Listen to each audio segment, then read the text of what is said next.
uno es simplemente periodista y observador, lo que tiene que hacer generalmente es consultar a quienes saben, quienes conocen un poco más, sobre todo en materia técnica. Como por ejemplo Héctor Paglia, quien es director ejecutivo de la Fundación Mediterránea. Lo primero que tenemos que hacer, Paglia, creo yo, es hablar sobre la importancia que el Suquía, el Bicel y el Banco de Entre Ríos tienen para lo que se denomina la banca regional. Sí, buenas noches, Gustavo. Indudablemente que ese es el eje de discusión, porque los tres bancos constituyen un formato de banca precisamente denominada regional. ¿Por qué? Porque atiende a las necesidades de una zona geográfica del país en la cual los bancos que tienen casa matriz en Capital Federal a lo mejor no les interesa el negocio y por lo tanto no intervienen. De allí la trascendencia que tiene esta situación, que es de crisis de todo el sistema financiero, pero que tiene su primera manifestación trascendente precisamente en este grupo de bancos. Ahora, es que además hay que pensar en la trayectoria del Banco del Suquía, que surge como consecuencia directa de la necesidad de financiamiento que tenía un importantísimo grupo de Córdoba, como es concretamente el Grupo Rollo, tiene su propio banco, además asociado con importantes concesionarios de automóviles en Córdoba. Esa es la historia del Banco del Suquía, que comienza hace 22, 23 años, y que se afianza en Córdoba. Después este banco, por razones de tipo empresario, se vende, viene el Crédito Agricole y dice: nosotros vamos a mantener nuestra presencia. No lo fusionan con el Banco Bicel, a pesar de que hay superposición de sucursales, y las encuentran ambas entidades en un proceso donde se pensaba fusionarlos, y sin embargo no es así. Es decir, que los encuentran en un momento de debilidad, encima con estos rumores. ¿Rumores fogoneados por quién? Bueno, yo creo que es buena esa pregunta, porque aquí hay distintas vertientes que hacen a estos rumores. Una es la clara disputa que existe entre el gobierno y el sector financiero, vinculada a quién va a pagar los costos de la reestructuración. Otra, una disputa que hay dentro del propio sistema financiero, porque como bien señaló usted al comienzo, el sistema financiero va a tener una reducción muy importante en línea con la reducción de la economía nacional. Por lo tanto, nosotros estamos avisorando que la banca va a quedar reducida a lo sumo a un 30-35% de lo que conocíamos hasta hace poco tiempo. Y el otro elemento, el de mayor peso y quizás el que todavía no tiene las suficientes explicaciones, es esta negativa de los inversores extranjeros que, cuando adquirían bancos nacionales, decían que frente a dificultades su presencia iba a darle una mayor garantía a los ahorristas, han negado su participación, no efectúan aportes de capital y, como ha señalado el propio presidente del Banco del Suquía hace pocas horas, actuaron como aquel marido que dice: voy a comprar cigarrillos y no vuelve más a su casa. Esta ha sido la conducta del Crédito Agricole, que no me cabe duda, conociendo la filosofía del Banco del Suquía de haberse conocido antes, indudablemente hubiera tomado otras medidas para procurar una salida mucho más ordenada. Ahora, ocurre que la posición del Crédito Agricole es exactamente la misma, del Scotiabank y del banco, es decir, de los que están al frente del Banco Río en España, porque es como si dijeran: bueno, es decir, nuestro prestigio se afectaría si tomamos esta medida en Francia, en Italia, en Nueva Zelanda, en Australia. Pero Argentina, como lo ha dicho el presidente Dualde, es la oveja negra, y entonces se justifican los círculos financieros internacionales, decirle: bueno, hemos puesto demasiado dinero ahí, no los aguantamos más, este país no tiene arreglo, y entonces mi prestigio no se afecta. ¿Qué piensa usted en este sentido, padre? Yo creo que el razonamiento de ese tipo, amén de ser perverso, denota un vacío regulatorio y legislativo en Argentina muy profundo, porque precisamente, como le señalaba recién, todo esto pone en tela de juicio el proceso de globalización de la banca nacional, donde vemos que el Banco Nación, que está inserto en la propia crisis del sistema financiero, tiene que salir a ver cómo va a operar al Banco del Suquía y al Bicel de acá 48 horas, con un resultado todavía incierto.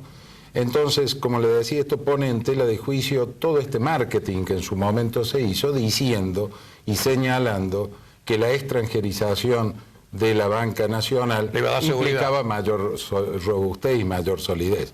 Hasta ahora esto es un mentís absoluto porque los hechos están demostrando esta situación. Ahora, Paglia, dentro de los interrogantes que se plantean, los que me planteo yo, un poco, diría, recogiendo lo que piensa la gente. El primero, ¿alcanzan los activos del Banco del Suquía, del Banco Vicera, a pesar de las numerosas sucursales, del Banco de Entre Ríos, que pareciera que no es el que estuviera más afectado? Es decir, para responderle a los ahorristas, ¿alcanzan los activos? Bueno, acá hay que hacer varias consideraciones. Cuando el Grupo Rogio se desprendió del Banco del Suquía, para dar un ejemplo, la asistencia al sector público no llegaba a los 25 millones de pesos o de dólares de entonces. Si nosotros tomamos la última información publicada por el Suquía, que es a diciembre del año pasado, esta asistencia había ascendido a aproximadamente 400 millones de pesos o dólares. Indudablemente que allí hubo un cambio de política en la asignación en materia crediticia, pero a pesar de ello, los activos del banco, fundamentalmente su cartera de crédito, tendría que ser la que permitiera a los bancos, y no solo al Suquía, negociar con sus acreedores, que son los depositantes, un cronograma de devolución de depósitos. Lamentablemente en esto el Estado, todavía no se saben las causas, cometió un gran error a partir del 1 de diciembre, interfiriendo en la libre negociación entre depositantes y bancos para reprogramar estos depósitos imponiendo el primer corralito. Esto produjo un golpe a la confianza muy significativo y del cual todavía no nos recuperamos y da la impresión que el propio gobierno nacional no sabe cuál es el camino a seguir. Pero sería de esperar que estos activos debidamente evaluados deberían ser puestos a disposición o en un fideicomiso para que los ahorristas tengan el menor daño posible. El daño precisamente, ya es muy grande. Precisamente, ¿no? Paglia, de eso se está hablando, de un fideicomiso que estaría regenteado o intervenido por el Banco de la Nación Argentina, pero un fideicomiso ¿con qué? ¿Constituido de qué manera? ¿Con qué duración?